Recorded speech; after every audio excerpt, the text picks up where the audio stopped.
प्यारे बच्चों, आपका मेरे चैनल में हार्दिक स्वागत है। आज हम सीखेंगे संख्या पद्धति। प्रश्नावली 1.1 के कुछ प्रश्न लेंगे। प्रश्न 1 है, क्या शून्य एक परिमेय संख्या है? क्या इसे आप p/q के रूप में लिख सकते हैं, जहां p और q पूर्णांक हैं और q = 0 है? इसका हल होगा हाँ, शून्य एक परिमेय संख्या है। शून्य को निम्न रूप में भी व्यक्त कर सकते हैं, जैसे शून्य को हम 0/1, 0/-1, 0/2, 0/-2, 0/3 आदि इस तरह से हम लिख सकते हैं। अतः शून्य को हमने p/q के रूप में लिख दिया है, जहाँ p और q पूर्णांक है। p अंश में 0 पूर्णांक हो गया, q हर में 1 है, 1 पूर्णांक है। इस तरह से इसको हमने परिमेय संख्या के रूप में लिख दिया है। यहाँ पर q = 0, q हर में 0 नहीं होना चाहिए। अतः शून्य एक परिमेय संख्या है। 3 और 4 के बीच 6 परिमेय संख्या ज्ञात कीजिए।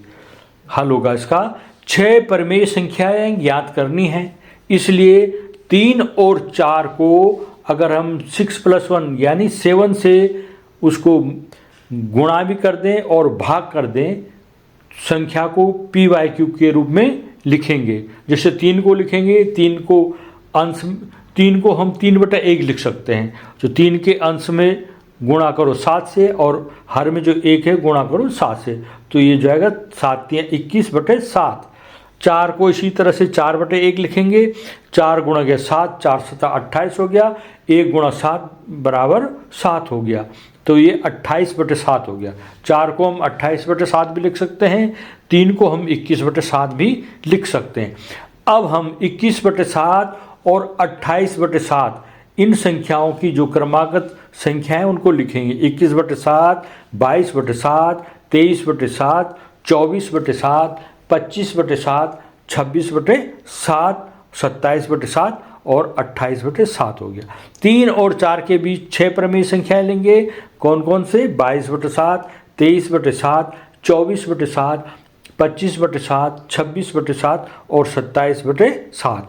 अतः अभिष्ट संख्याएं होंगी 22/7, 23/7, 24/7, 25/7, 26/7 और 27/7। प्रश्न 3 ये भिन्न के रूप में है। 3/5 और 4/5 के बीच 5 परिमेय संख्याएं ज्ञात करनी है। 3/5 और 4/5 के बीच अनंततः अनेक परिमेय संख्याएं हो सकती हैं। तो 3/5 को हम अगर 10 से मल्टीप्लाई करेंगे और 10 से डिवाइड करेंगे, 3 × 10 और 5 × 10, तो ये 30/50 हो जाएगा। 4/5 को इसी तरह से 10 से मल्टीप्लाई करेंगे, 10 से डिवाइड करेंगे, तो ये 4 × 10 = 40, 5 × 10 = 50। तो 30/50 और 40/50 के बीच में हमने इनको परिमेय संख्या के रूप में लिख देना है। यहाँ पर 30 > 31 > 32, इस तरह से क्रमागत बढ़ती जा रही है 40 तक। तो इसको हम लिख सकते हैं 30/50 < 31/50 < 32/50 <33/50 34/50 35/50 36/50 37/50, इस तरह से लिखते जाएंगे 40/50 लास्ट। तो 3/5 और 4/5 के बीच की परिमेय संख्याएं क्या होगी?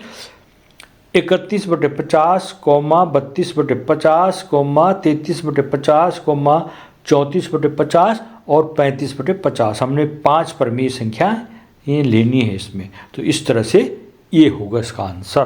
प्रश्न 4, नीचे दिए गए कथन सत्य हैं या असत्य? कारण के साथ अपना उत्तर दीजिए। क, प्रत्येक प्राकृत संख्या एक पूर्ण संख्या होती है। उत्तर सत्य है कि प्रत्येक प्राकृत संख्या एक पूर्ण संख्या होती है, क्योंकि पूर्ण संख्याओं के संग्रह में सभी प्राकृत संख्याएं होती हैं। जैसे 1, 2, 3, 4, 5, 6, 7, 8, 1000, 2000 आगे बोलते जाएंगे। ये सब नेचुरल नंबर प्राकृत संख्याएं।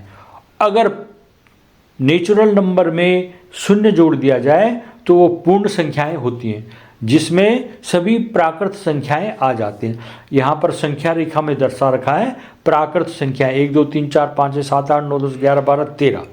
अगर उसके आगे मैंने ये शून्य बढ़ा दिया है एक और, तो ये पूर्ण संख्याएं होंगी। तो पूर्ण संख्याओं में प्राकृत संख्याएं आ जाती हैं। यह कथन सत्य है। ख, प्रत्येक पूर्णांक एक पूर्ण संख्या होती है। पूर्णांक क्या है और पूर्ण संख्या क्या है, इसको हम जान लेते हैं।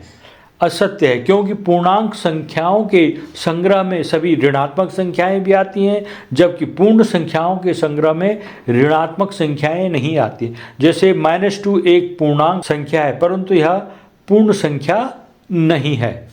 पूर्णांक में 1 2 3 4 5 6 7 8 प्लस में भी आती हैं और माइनस में भी आती हैं। वो पूर्णांकों का संग्रह हो गया। जबकि पूर्ण संख्या में क्या होते हैं, 0 और 1 2 3 4 5 6 7 8 9 10 इस तरह से होता है।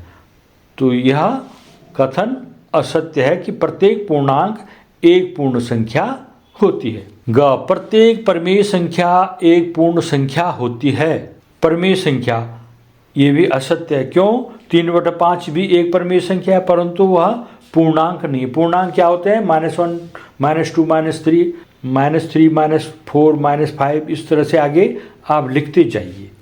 वो सब क्या है, ऋण पूर्णांक। और धन पूर्णांक 1 2 3 4 5 6 7 8 9 10 आगे लिखते जाइए धन पूर्णांक। तो यहाँ पर ऋण पूर्णांक और धन पूर्णांक तो परिमेय संख्या के अंतर्गत आ रही हैं, लेकिन सभी परिमेय संख्याएं ऋण पूर्णांक और धन पूर्णांक के अंदर नहीं आती। तो प्रत्येक परिमेय संख्या एक पूर्ण संख्या होती है, यह कथन असत्य है।